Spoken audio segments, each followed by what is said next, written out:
कैसे हैं आप? मुझे पूरी उम्मीद है कि आप सब बहुत ही खुश होंगे और स्वस्थ होंगे। चलिए आज हम स्टार्ट करते हैं अपनी इंग्लिश की क्लास में कंजक्शंस। आज हम लोग पढ़ेंगे कंजक्शंस। इससे पहले हम लोग पार्ट ऑफ स्पीच में कई सारी चीज़ें पढ़ चुके हैं, नाउन, प्रोनाउन, एडवर्ब, एडजेक्टिव। आज हम लोग करेंगे कंटिन्यू कंजक्शंस। इसको पढ़ने से पहले बच्चों हम लोग समझ लेते हैं थोड़ी सी मेन बातें, वे जो आपको इस की डिफिनीशंस या इसको समझने में आसान रहेगा। तो हम लोग थोड़ा पीछे की ओर चलते हैं। यहाँ पर हम देख लेते हैं बच्चों, सबसे पहले हम लोग ने पढ़ा था क्या? लेटर। लेटर जो A B C D Z तक, यानी ए टू जेड, ये सारे जो लेटर्स होते हैं वो लेटर्स जो हमारे इंग्लिश का बेस है, आधार है। इसके बाद इन लेटर्स को जब हम मिलाते हैं तो यहाँ पर बन जाता है वर्ड्स। क्या बनता है? वर्ड बन जाता है, यानी कि शब्द, जैसे कि कैट है, मैट है, एस्ट्रेक्टा। इसी के साथ जब वर्ड वर्ड मिला दिए जाते हैं तो यहाँ पर क्या बनता है? तब यहाँ पर बनेगा फ्रेज, यानी ग्रुप ऑफ वर्ड्स।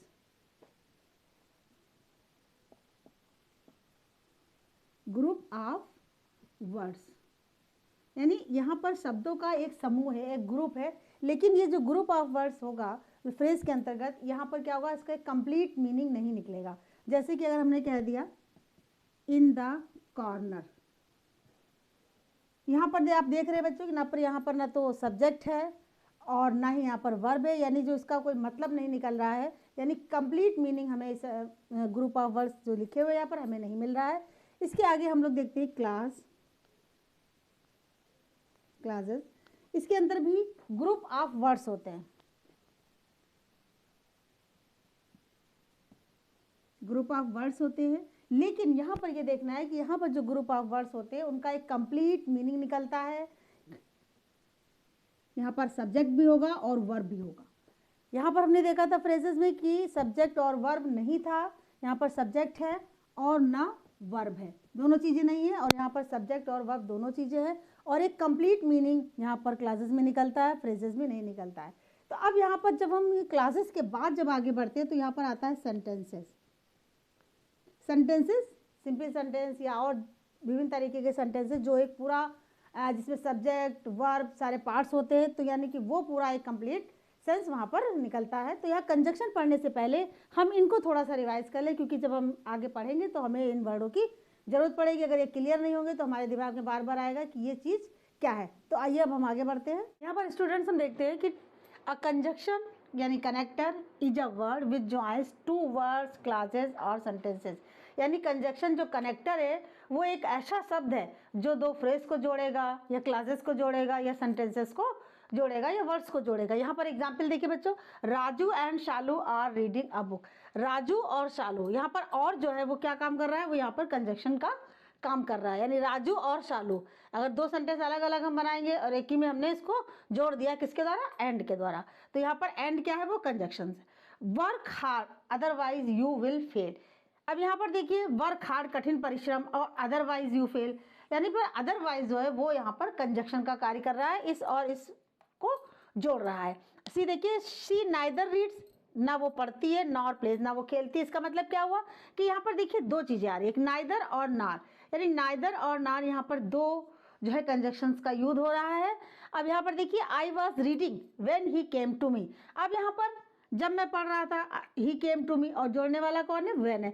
तो कहने का मतलब ये है, यहाँ पर आप देख रहे हैं एंड लगा हुआ है, यहाँ पर अदरवाइज है, यहाँ पर नाइदर और नॉट दो है, और यहाँ पर वेन लगा हुआ है। यानी कि डिफरेंट टाइप्स के जो ये कंजक्शंस है इनका कैसे यूज होगा, इनको सबको क्लियरली समझने के लिए यहाँ पर टाइप्स ऑफ कंजक्शन पढ़ेंगे हम लोग। तो टाइप ऑफ कंजक्शन के माध्यम से हम समझ जाएंगे कि किस टाइप में कौन कौन से कंजक्शंस आते हैं। तो यहाँ पर हम बच्चों देख लेते हैं कि कितने टाइप के जो हैं वो कंजक्शंस होते हैं।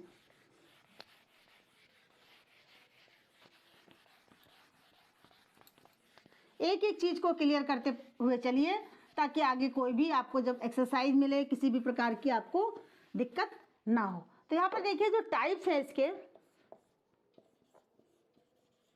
वो तीन टाइप के कंजक्शंस होते हैं।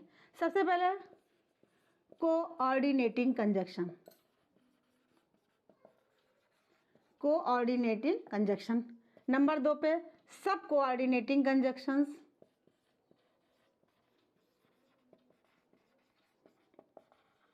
Netting conjunctions. और नंबर 3 पर कोरिलेट कंजक्शंस।